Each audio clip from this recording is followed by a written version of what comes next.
Welcome back to Redbeard. Imagine a man so ordinary, so forgettable, that he could walk among us for 20 years without a single shadow of suspicion. A man who spent his days painting the bodies of trucks and his nights discarding the bodies of women. This is the story of Gary Ridgway, the Green River Killer, the most prolific serial killer in American history. But to see the monster, we must first look into the abyss of his childhood. Gary was born in 1949 in Salt Lake City, into a home that was anything but stable. His father, Thomas, was a passive man, a shadow in his own house, but his mother, Mary, was domineering and full of unstable rage. Young Gary watched as she directed constant aggression toward his father, a cycle of hatred that would stain his soul forever. He was a slow learner with an IQ of only 82, struggling to keep up with a world that didn't want him. And then there was the shame, a childhood struggle with bedwetting that lasted until he was 14. His mother's cure was through intense psychological cruelty, subjecting him to moments of absolute and total humiliation. It was here, in this crucible of trauma, that Gary's mind began to twist, connecting the image of women with a dark desire and a burning need for revenge. He started small, hurting animals, setting fires, watching the world burn without getting caught. By 17, he was a peeping Tom, hiding in the shadows, watching a girl he claimed to love while feeding his own twisted fantasies. In 1969, Gary went to Vietnam. Amidst the horrors of war, he found a new obsession: sex workers. He cheated on his first wife constantly, while she, in turn, was cheating on him. When he returned home, the marriage dissolved, and a darkness took root. He tried to become a police officer in 1972, but he failed the exams. Instead, he became a truck painter, a job he would hold for decades. To his co-workers, he was polite and kind, a nice guy. He married again, fathered a son, and even became a religious fanatic. He would cry after listening to sermons and read the Bible out loud at home. But during intimacy, he became violent, nearly choking his second wife to death.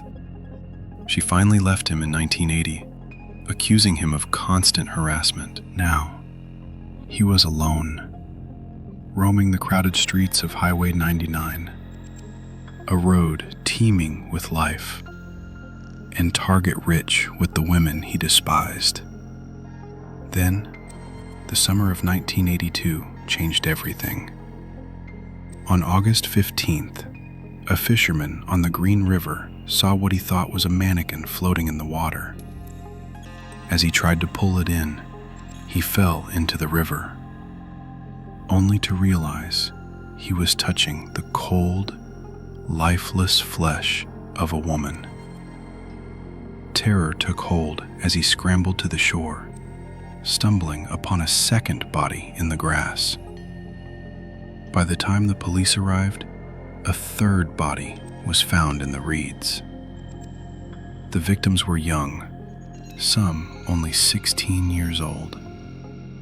All were strangled, and all bore a signature that chilled the investigators to the bone. Pyramid-shaped stones placed deep inside their bodies. The Green River had begun to speak, and the message was one of unspeakable horror. By 1983, the shadow over Washington had grown into a total eclipse. Highway 99, once a busy road for commerce, was now known as the Highway of Death.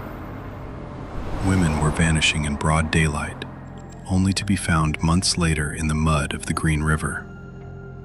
The police were desperate, drowning in a sea of bodies with zero evidence.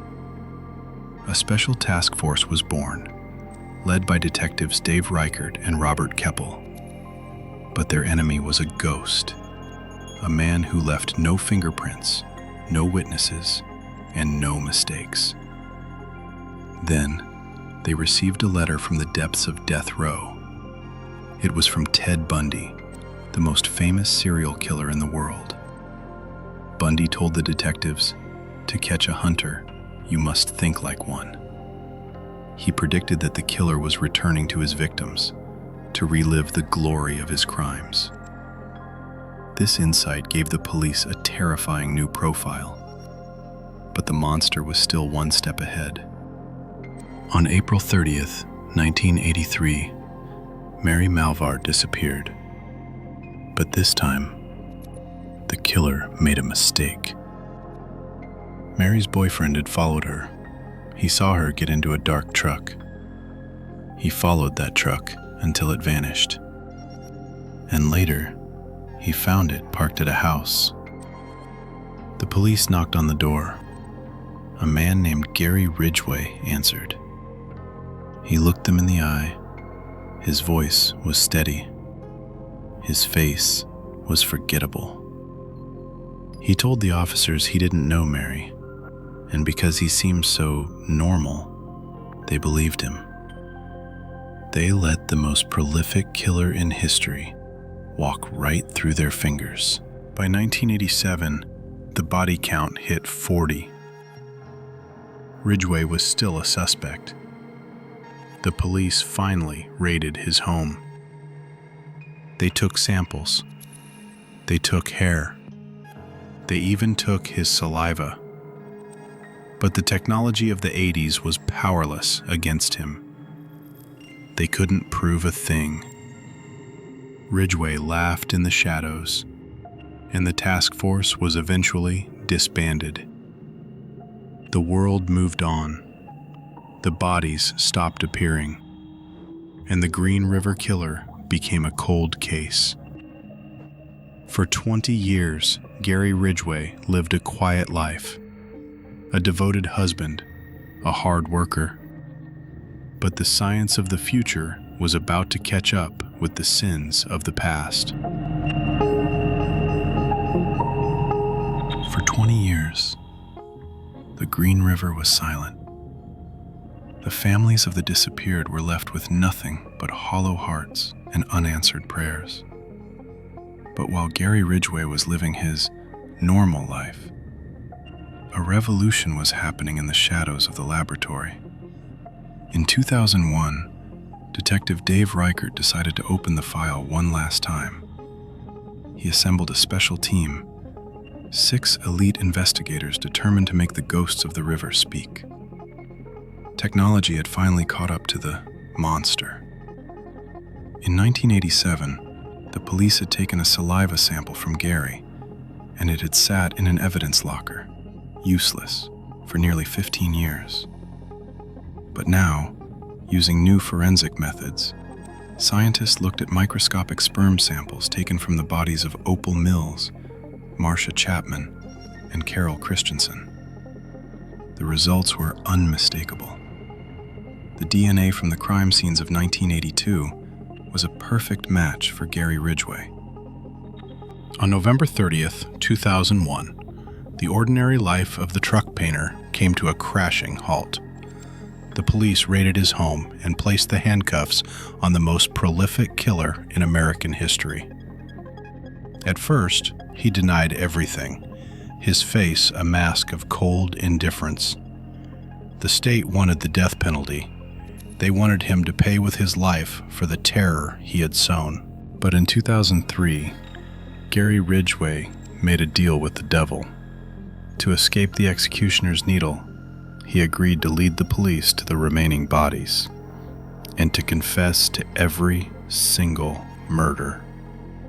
In a voice as dry as dust, he detailed the ends of 48 women. He described them not as people, but as targets, as garbage to be discarded in the woods. He was sentenced to life without the possibility of parole. Today, Gary Ridgway sits in a cell, an old man whose name is synonymous with evil. He thought he was smarter than the law. He thought the river would keep his secrets forever. But justice, like the river itself, eventually finds its way to the truth. This has been Redbeard. Don't forget to subscribe and stay vigilant, because sometimes the monster is the man painting your truck.